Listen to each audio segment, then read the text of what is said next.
I wanted to do was laugh at some pronoun fluids and crazy woke Canadians calling themselves settlers. And instead, I present to you a multi-part series, too many part series on GamerGate, Sweet Baby Inc., and wokeness in video games. Please, though, play nice, and most importantly, do your own research. Excuse me, it's ma'am. It is ma'am. Fucking pronouns! Everything is sexist, everything is racist, everything is homophobic, and you have to point it all out. Shut up! Shut up! Shut up! During the long and harrowing journey of researching this sordid story, so many twists and turns, I stumbled my way into becoming a games journalist. Boo this man! Gross. But it's a burden that I must bear so that I can do my part in making sure that Kotaku doesn't make it past 2024. We can do it, guys. And maybe, just maybe, we can save video games from the woke mind virus. This story starts over a decade ago with crazed feminists complaining about sexism in video games. Everything is sexist. In response to the accusations and name-calling, gamers fought back. Gleefully, the all-powerful games journalist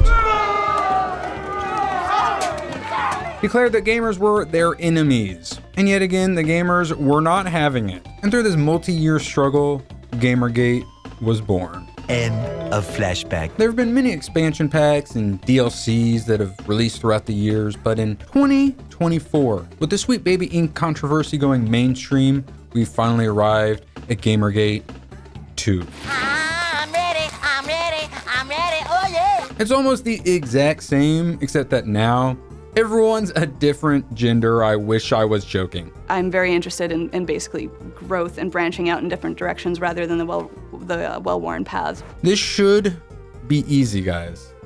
Should. We work very hard to get marginalized talent into the industry, to protect them the way that we would want to have been protected. What? Get them into an industry where they're too often shut out. And basically, I think to take over. in the hopes that some really dope people will be able to lead. Bro, what are you talking about, man? Into kind of a new era for an industry that's been kind of, the same way too long. For a modern gaming audience. Bro, I'm out, man. It's tripping. To take over. To understand the current story, you have to go back to the beginning. The slippery slope, as always, began Slowly.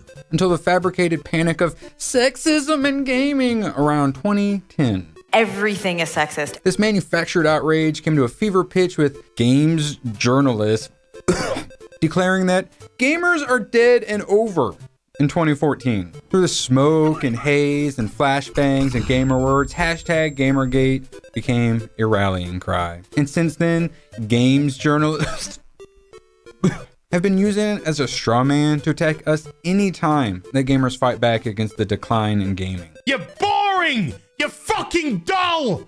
You have nothing to say! You are a one-hived mind twat waffle! Just like in Hollywood and comic books, feminists used harassment and discrimination allegations to gain power in the video game industry. Lovely group of people. Good, I'm doing great. Right? Yes, thank you. I need this. Yeah, okay. In turn, they created a woke racket of companies and nonprofits, such as Feminist Frequency, Women in Games, and Dames Making Games. These were similar to more recent nonprofits and companies you might have been hearing about lately, like Sweet Baby Inc., GamerX, GamerX, and Black Girl Gamers. I'm genuinely wanting to create a white male gamers consulting firm. Bigger boobs. That is correct. This rise of victimhood grifters is how we came to know names like Anita Sarkeesian, gross, Zoe Quinn, don't trust Zoe Quinn, Brianna Wu, Leigh Alexander, and now Kim Belair. That is correct. Well, women like these were championed by the games journalists. Disgusting. And repeatedly called game changers. Why? I don't, oh my God. And now, through their efforts, the culture has shifted so much that even these AAA studios have been so infected, they don't even need the outside help from all these woke consultants. They can ruin video games just fine all on their own. As the gender and race-obsessed Marxists moved from indies to AAA gaming, the gamers have taken notice. Fuck off! And they aren't exactly enthused about being charged $70 and a battle pass for the pleasure of being preached at by the woke mob. You take everything we love, all our immersions, all our fantasies, all our escapism, and you just can't help shovel your dog shit, fucking crap ideology into everything, every single solitary fucking thing. Gamers have had to become much more discerning customers, due in part to an increasing price tag, unreliable games journalist reviews, and far left ideology infecting countless games. Like, what is this? Come on. I'm not trying to be mean, but it's like, we're playing Spider-Man here. Can you swing from a web? No, we can't. He's a pig. And you wonder why people are getting so fucking sick and tired. We need to know what we're getting into now, which is exactly why the Steam curator group Sweet Baby Ink Detected has been so wildly successful. How did you kind of find yourself at the center of being like the biggest woman hater on the planet and one of the most evil humans alive? The laughable games journalist insists that we're just deluded and merely imagining this far left shift in media, business, and government. This overly long documentary is about disabusing anyone of those absurd notions and gaslighting. For example, in 2023, Dove, the soap company, launched their Real Virtual Beauty campaign, a quote series of commitments challenging female representation in video games. We're gonna make them hot again? No. This was in partnership with Epic Games, Unreal Engine, and the nonprofit Women in Games. I should have known you were behind this. The most notable thing to come out of this partnership was an ad about a fat, ugly female gamer wanting her in-game character to be as fat and ugly as herself in real life. Inspiring. Oh, so very inspiring. The full story and trailer includes an assortment of diverse women, though. One who is mentally handicapped, and my lawyer has advised me to leave it there. We should really show everybody that who we really are as people, and we should all have a chance. Another woman in a wheelchair. You were not there. You don't exist. The things are not made for you. An overweight Latina I can only assume is possibly also a Latinx. Había dos personajes, mujeres, nada más. Los dos eran dos personajes súper sexualizados. And you're probably not gonna believe me on this one, an albino black woman. I don't look like that. Not everyone looks like that. I am dead inside. Cringe and preachy and stupid. A character that looks like me in a video game and be like, yo, this baby's fire. You are the worst. I hate looking at your face. And most definitely not a delusion. We're not crazy. The world is crazy. This place is dangerous. Take my hand. And we are just reporting on it.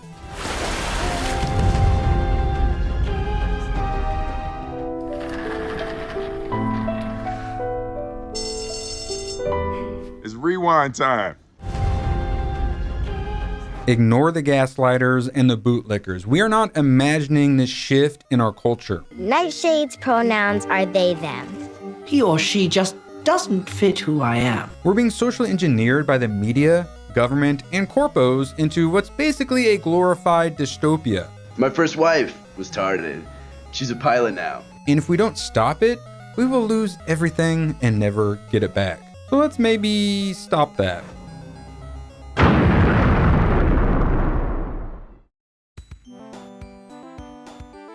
It's not even a great ass. It's a medium ass. It's not even that big. It is a medium ass. No one asked your opinion. Despite being a glorified tabloid, Kotaku was once considered an authoritative news source, apparently. Who wrote this? And yet, the odds of Kotaku making it past 2024 are lowering by the day. Over the years, Kotaku became despised by gamers of all colors, lifestyles, and backgrounds. So how did they fall so far? For a modern gaming audience. In the beginning of games journalism, magazines like Nintendo Power and GamePro were practically brochure catalogs written by the publishers.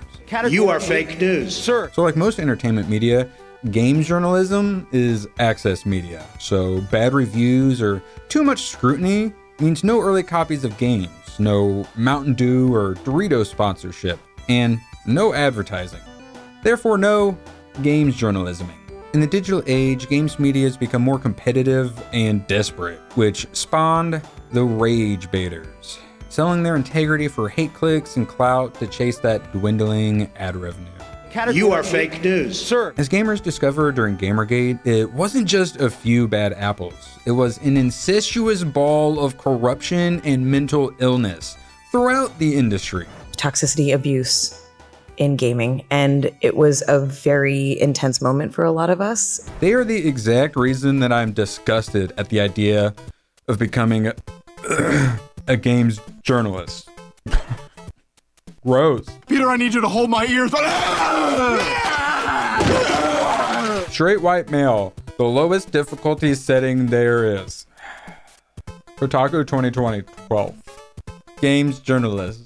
The media portrays GamerGate as solely a harassment campaign, but it was really always a reaction to the attacks on gamers by the media and the industry. Kotaku, Polygon, and the other games journalists clickbaited incessantly, just endlessly printing claims of sexual harassment and lack of representation. Who needs any evidence? Meanwhile, nonprofits like the ADL created lesson plans on women, video games, and sexism. And researchers studiously looked into sexism in online video games, the role of conformity to masculine norms and social dominance orientation. What? As expected, a decade later, these exact same game journalists and nonprofits took the bait and just had to weigh in on the Sweet Baby Inc. controversy. Here's just a small portion of the headlines. Sweet Baby Inc. doesn't do what some gamers think it does. No, one company isn't forcing diversity into all your favorite games. It's the developers doing it too. From the Mary Sue, Sweet Baby Inc. is under attack due to conservative conspiracy theories. Okay, sounds cool. Sign me up. From the Gamer, going after Alan Wake 2 for being woke really gives the game away. If you believe DEI is ruining games, you probably shouldn't use objectively great games as your example.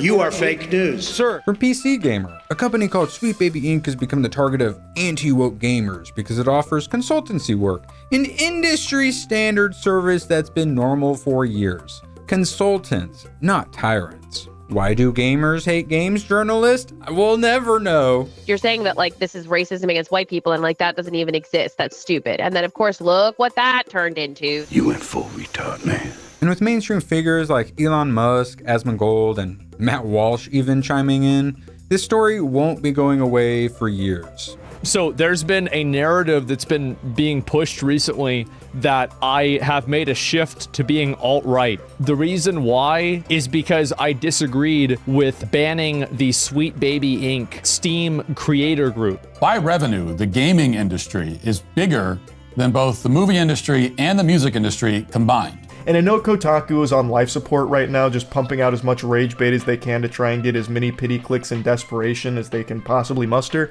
I get it. They're in their death spiral. GamerGate 2 has finally been released, and it's just like GamerGate 1, but now they're all a different gender.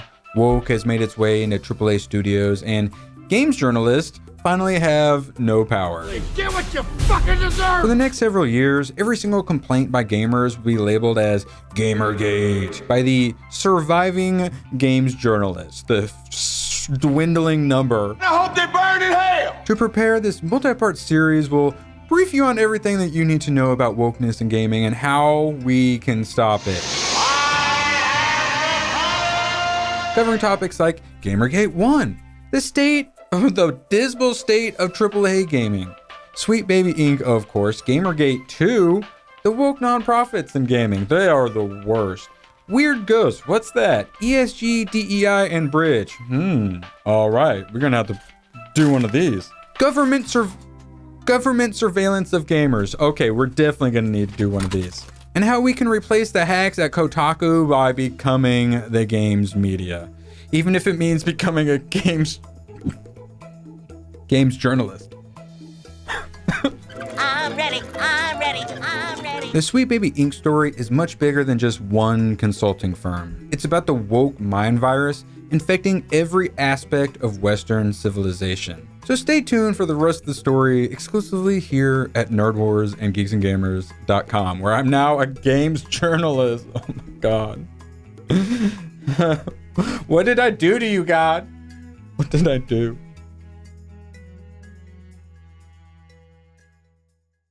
There are thousands of skins available to choose from. But finally, one that looks like mine.